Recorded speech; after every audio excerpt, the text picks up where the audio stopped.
Hello, Catherine. Welcome to our interview sessions. So, Catherine is from Critical Info, and basically, I'm going to hand it over to you, Catherine, to explain Critical Info, how it came about, because I absolutely love what you're doing. I think it is amazing, and it is to do with admin, which I love as well. But tell us all about it. Hello, Lisa. Thank you for having me. So, Critical Info really started in 2023 when my husband's best friend died, and his two adult children were living in the States. So, we had to step in as custodians to his apartment and his life until they arrived. And I stupidly thought that there would be some sort of pack that we would just hand over to the kids and we could work through. And I very quickly realized that there wasn't such thing at that stage. And I found that everyone is very good at telling their part of the story, but there was nothing to really connect the dots. And for me, fortunate or unfortunate, I had a car accident in 2019 on my way to work at the Royal Botanic Gardens in Melbourne, where I was at that stage. And I'd been there for 13 years. And so I was in a position where I could help the kids for the 6 weeks that it took to do their administration because after that car accident, had spinal surgery and developed chronic pain. So weirdly, the year before, in October of 2022, before Roland died, I had left my job and I didn't really know what I was going to do. And fortunately, that was the case because it took so much work over that 6 weeks. And if I'd been working full time, it would have been near impossible to do. Absolutely. And what was really challenging is that there's this assumed knowledge that people have when you deal with all of these different providers. And each of those providers have different policies and different procedures that I expect and different documents that you have to give them. So I felt like I was almost interpreting for the kids a lot of the time what was required because they were totally unfamiliar with the Australian system. And so I just thought, using my skills as a producer, I started an Excel spreadsheet Yeah. and noted everything that we had to do. And then I had gone to a conference the year before in October of 2022 because my aunt had said to me at the time, "Oh, you should be a funeral celebrant." And I'm like, okay. But it did make sense because she'd showed me these beautiful scrapbooks of these cards that people had given her, and it had really shown the difference her role had made in their life. And so I went to this conference that Melbourne Uni had on, and I'd met all of these amazing people. But I'm a bit of a crybaby, so there's no way that I would be any use to anyone when they're grieving. I'm just far too empathetic. So I shelved it and didn't think anything of it. But when I discovered this issue that we had with this fragmented kind of siloed system, and I had this Excel spreadsheet that I'd worked through, I actually reached out to a couple of those people that I'd met at that conference the year before and said, "Is there anything that we've got to navigate this space?" And from there, and many focus groups and surveys and different iterations, that little Excel spreadsheet has now turned into the Critical Info platform, which allows people to document their choices and share them with loved ones. But it's really now developed into an ecosystem, where in 2026. So really that was 3 years ago. And through those couple of years, what I've found is that while I was working on this platform where people could document their choices, people didn't know what those choices were. Yeah. Yeah.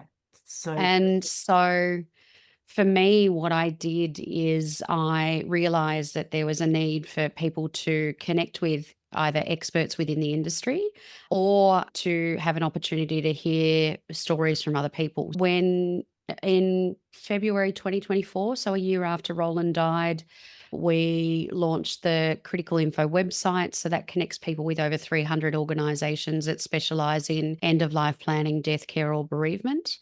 So people can go to one spot, they can connect with the organisations they need to when they're at need, depending on what that need is. And then that's how the Don't Be Caught Dead podcast came about. And where we have just dropped our 90th episode. So yeah. that's so good. That's amazing. Yay. That's amazing. I just love that you're having conversations around this because there's so much in it. There's the whole dying industry, but we've chatted about this. what you find is the person that gets left as the executor is usually the most skilled person. That person, as you said, is usually working full time, has a whole heap of commitment on their own plate, and they're left to navigate a system that no one knows until they're put in this situation. To have something like critical info, I have talked about this for years and years. Dying is one of the most heaviest life admin circumstances that I think exists. And it's not left to the person that knows where everything is, it's left to people that have no idea. And as I say, usually really busy. So this is such an amazing business idea. I absolutely love it.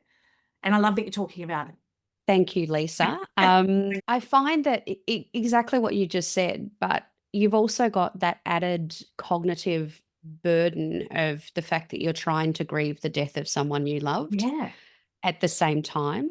And you're right. When someone dies, it generally falls to someone who is, whether they want that responsibility or not, that's something that it has to go to someone. So it generally falls on someone who is in that sort of administrative kind of space or can navigate that area, which is really challenging.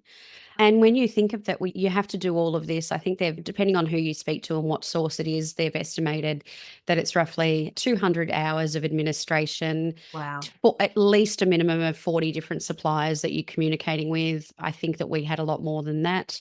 And you're also navigating all of their different policies and procedures, but you're doing that all with 2 bereavement days if you're lucky. Yeah. Yeah. Yeah. So true. Absolutely. Okay, let's jump on to our questions. So, end of life planning is one of the most overlooked forms of life admin. Why do you think so many people put it off, even when it could make such a difference for their loved ones? This is perfect timing because literally that episode 90 that I just referred to, that was an interview with a associate professor at the University of New England and also a psychologist called John Maliff. And I asked him those exact questions because his area of speciality is in procrastination. There you go.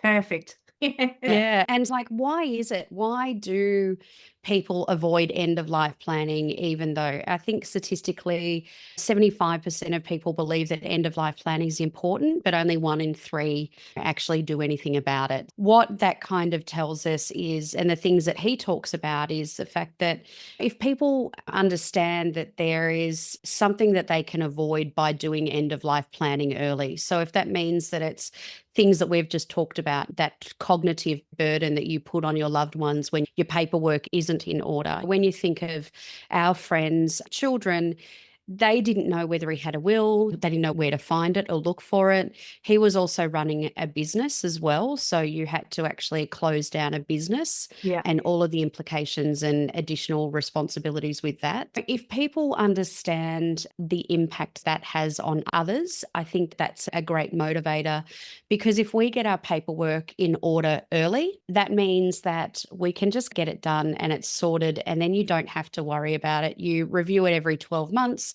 but really the majority of the workload's done. And then it's always there as a backup plan for your loved ones to actually alleviate that responsibility when crisis does hit. And look, it doesn't even have to be a death. This is really helpful when people may be heading overseas, and we've certainly seen Yeah. all of that go very crazy very quickly for people that have been caught overseas. So in those sort of circumstances, having all of your admin and sharing that information with at least 2 other people is what we recommend on the platform.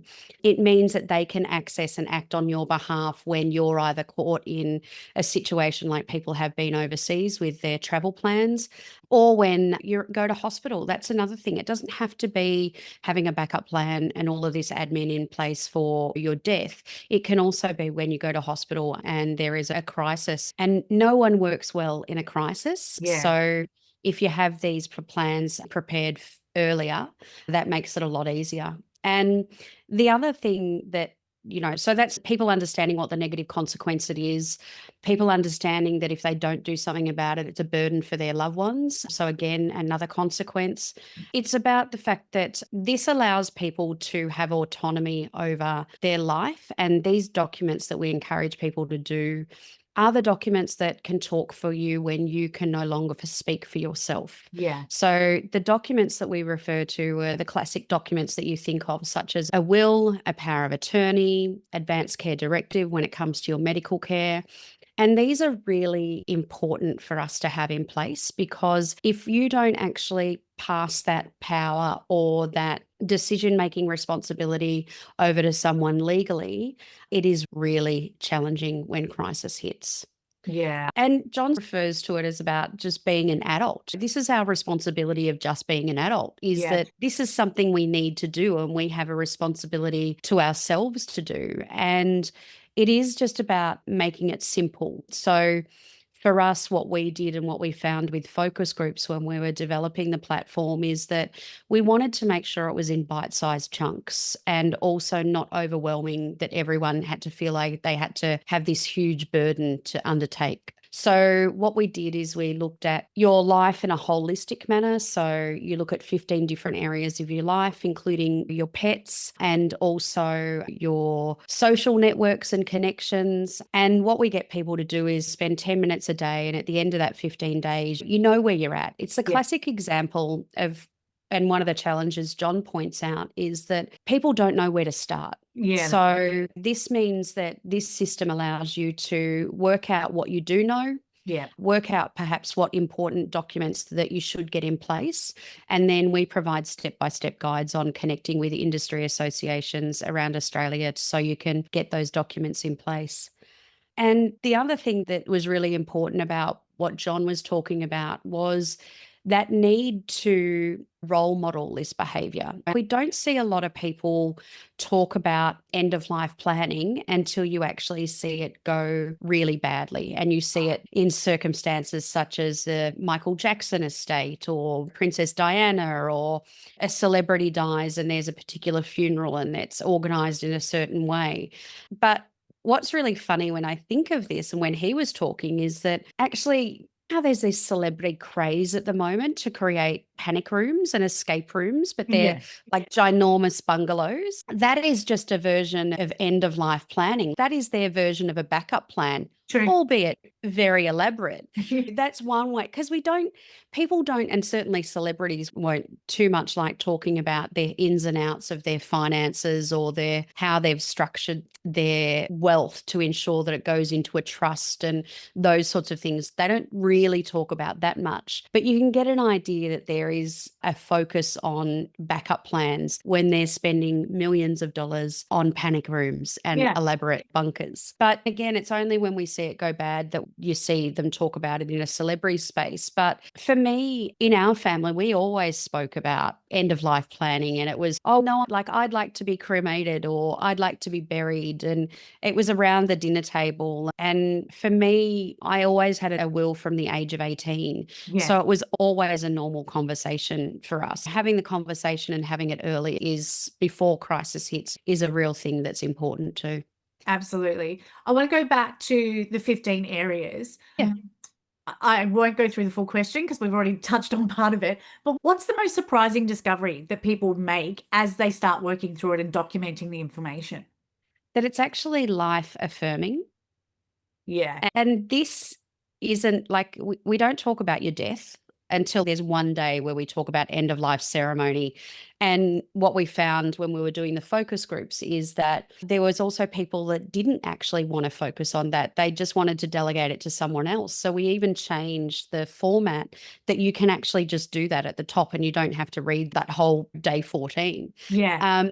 But then there's other people who really want to go into the nth degree of what they want to serve at their wake and how they want to actually be memorialized. So you've got to accommodate all of those sort of levels when you're doing a platform. But the other thing that we found is that there was a level of preemptive grief that people had, because before we launched in April of 2025, we did a focus group with the Carers Australia network. Yeah. And what we found from there is that because these people are actually caring for someone else, it really amplified when they were thinking about their death, the impact that would have on the person that they're caring for. Yeah. So what we did is we increase the amount of storytelling, because we know from research in dementia that meaningful storytelling can actually combat feelings of depression or anxiety or anticipatory grief. What we did is we now on the end of each day, there's 2 questions where you can answer in video or audio or text Right. if you like. And there's stories about what was the first pet that you had, what was the first job you did for pocket money.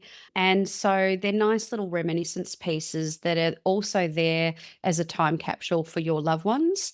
And they also come in really handy when you have to write a eulogy, because that is one of the most difficult things to do when you're grieving, is to try and write a eulogy and capture all of those amazing stories when you're in that headspace and you're not functioning well. Yeah, for sure. Oh, there's so much to talk about. I honestly, we've got our questions. I'm like, I'm going to stick with these because I could ask so many questions. We could go for hours. But for someone who feels like they're overwhelmed already, like they're juggling life, business, work, daily admin, what's one small thing they could do today to begin that end of life planning without feeling like a massive task? Sure. So I'll firstly start by referring to an interview that I did with a time management expert. Is she says that you only put time into things that you value. Yeah, So the thing is like working out what you value, and do you value not actually having this as a task and a burden on your loved ones if you leave them with a chaotic mess of admin? And that's the first question that you have to ask yourself. Do you absolutely. value that? Yeah, I was gonna wait till the end to ask this question, but I'm actually going to do it now because I think it jumps in quite easily. How do people start this process with critical info? I was gonna leave it till the end, but I can't wait. Uh, what do they do to start this process with critical info? Look, you can explore the website criticalinfo.com.au. We actually have a free 10-day trial. So you can jump on the platform itself. You can fill out your questionnaire on the first day, and then you can download that, and then you've started something, Yeah, and then you can download that PDF and you can share it with 2 people who you've nominated as your key contacts. So at least they have your basic information.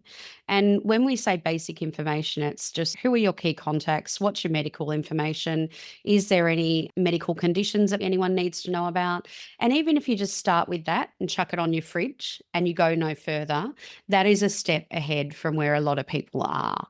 yeah, Um, but there's also the podcast that I referred to. So if you are interested and you're not sure about what end of life planning options there are, or you can just really scroll through the website and have a look at our resource hub. So that connects you with our podcast, Don't Be Caught Dead episodes. It connects you with those 300 organizations that I mentioned. We also have a life stages document checklist that you can download. So that gives you an idea of what sort of important documents that you should be having at each stage of your life. And you can look through that. It's a checkbox list, so you can work out where you're at and what you need to support. And if you do find that you need support and you do need help navigating that system, it's just jumping online and continuing after your free trial and subscribing to the full platform. So it's $99 for the first year, and that provides you with access at all times to update those documents. Because something that I think people forget is that when you have these documents in place, that's done. That's fantastic. And it's a huge hurdle to get over. And then the only thing that you really have to do is actually making sure each year, like when you have daylight savings yeah, change or when you change your smoke alarm batteries, whatever you're doing, whether it's tax time, just pull those documents out and actually review them and make sure they still speak for you if you couldn't speak for yourself, because that is an ongoing thing that we change and our documents need to change. And the other thing that people can do at no cost whatsoever right now is have a conversation with a loved one. Like even blame listening to you and I having this conversation on the podcast and say, hey, I heard this podcast today. yeah, These 2 women were talking about end of life planning and having a backup plan in place. Do you have anything in place? The key questions that we ask on the platform are, who is the first person you want to enter your home if you're in hospital? yeah, Who's the person that you want to pick up some clothes for you and bring them to hospital?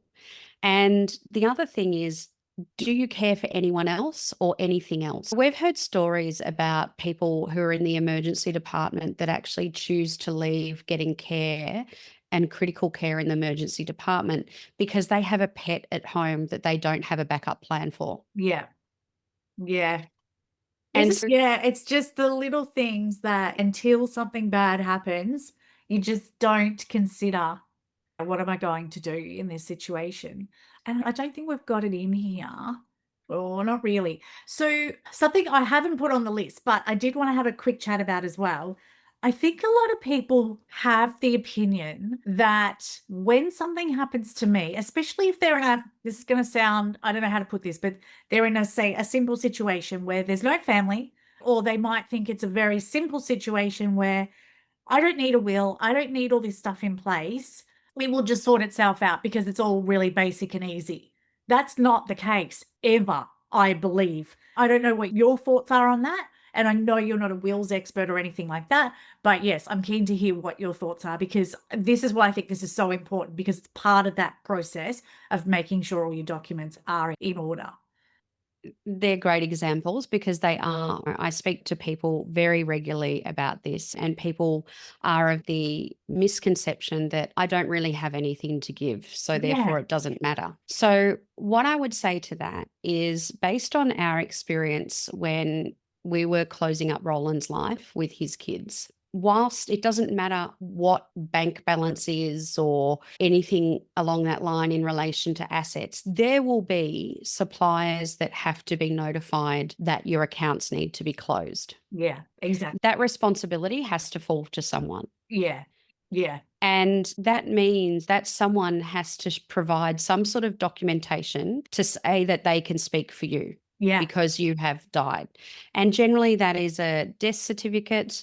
However, when the assets or the money is larger than certain amounts, and the joy is you never quite know, because we even had the situation of ringing the probate office in Victoria because that's where Roland died. And I rang the probate office to ask whether we needed to go through the process of probate.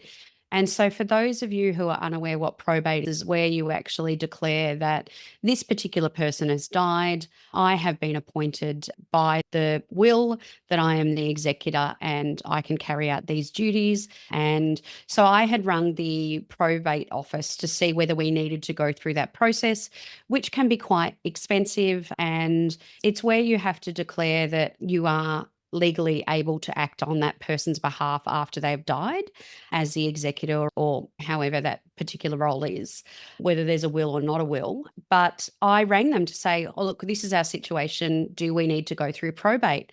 And they said, we can't tell you. It depends on the organizations that you're dealing with.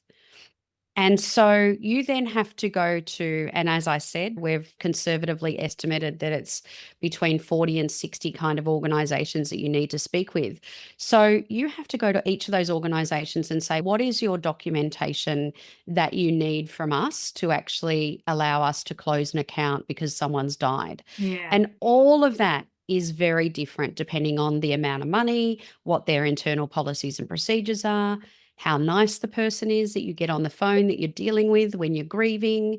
So even when someone says to me that, oh, no, I don't have anyone, no one's going to Yeah. care, or this responsibility, it doesn't really matter, I don't have much. You know what? I tell you what, the person who is grieving or the person who has to administer your estate, they will actually matter quite a bit to them because they Yeah. still have to do it. So the more we can do now and the more that we can get in place helps our loved ones, but also even in circumstances where we are estranged from our family, we still have to actually have someone do that for us. So, whether that be someone who is appointed by the government to do that through state trustees, or whether that's through a lawyer who's actually doing that, someone still has to go through that process. So, the more we can do now, the better it is. Yeah. Absolutely.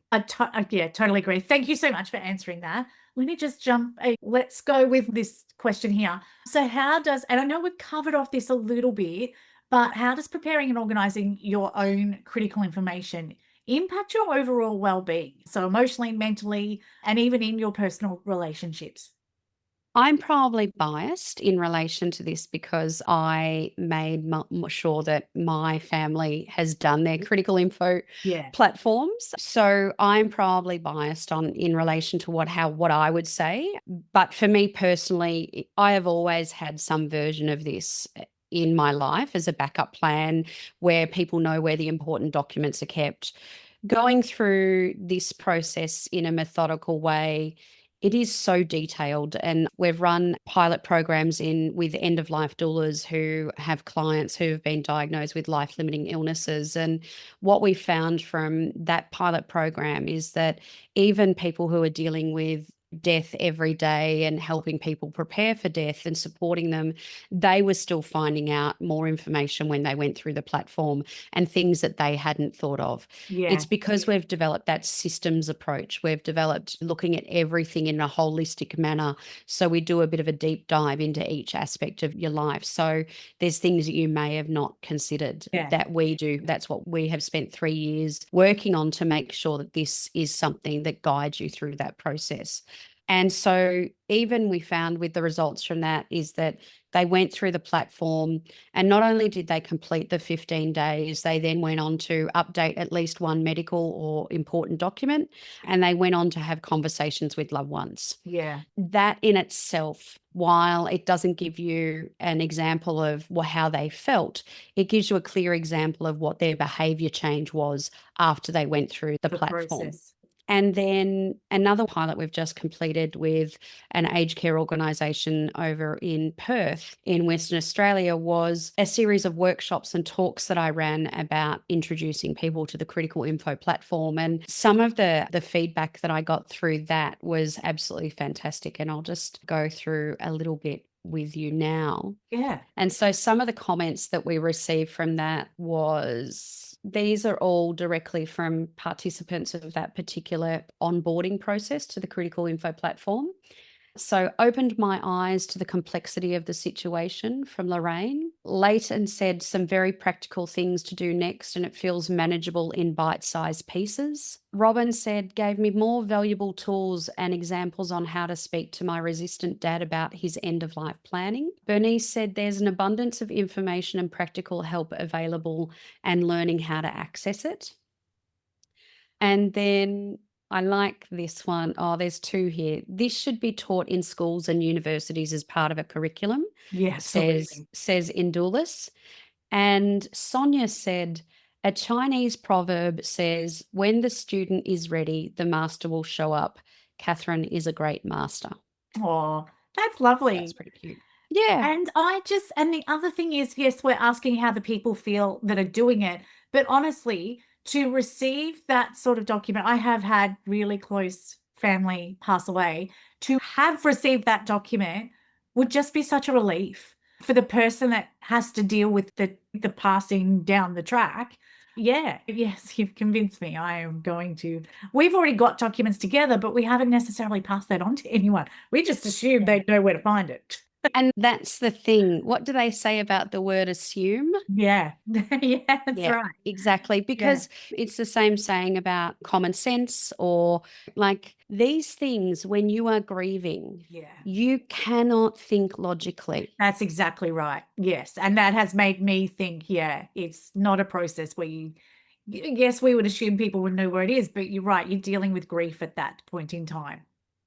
Or it could be a crisis, or it could be these are always stressful times when Absolutely. someone's had to be raced to hospital, when someone might be caught overseas, like we've seen recently. Like these are all super stressful moments, and none of us think clearly during that time. And all we've done is provided a system so you can get it in place so it makes it easier to hand over that process. Absolutely. And at the same time, when someone does die, we also developed a guide out of one of the focus groups. We also developed a guide that leads people through the things that they need to do to go through all of that admin. So we've created a national after death guide called My Loved One Died, What Do I Do Now? And that literally takes you through the steps that you need to do in the first 24 hours, then the next days, then the Fabulous. next weeks and months. And again, it's all checklist. It's all looking at what are the decisions, what are the tasks, what can you delegate to other people, and what are you doing to take care of yourself during that time as well. I love it. I love everything about this. When I first heard about what you do, it was just such a relief to know someone is actually doing it. So I think what you're doing is amazing. And hopefully more and more people, if everybody in this country could do this, it would just save so much stress. So everyone can contact Catherine through critical info through the website. So please make sure you do. And check out Catherine's podcast. Yes, what's it called? Remind me. Don't Be Caught Dead. You can't miss it. We're bright green. You'll see little Sid the Skull. He's on there, my little mascot for the podcast. And yeah, I encourage if anyone has any questions, please jump on the Critical Info Chat Tuesdays. We offer them totally free every Tuesday evening from 7 to 8 Melbourne time. And I can answer any questions you have and steer you in the right direction if you need support or if you need to get any of these documents in place. That's amazing. Thank you so much. So, this is Life Balance Essentials. Please make sure you like and share our content, and we'll see you in the next interview. But thank you so much, Catherine, for joining us today. Oh, thank you so much for the opportunity, Lisa.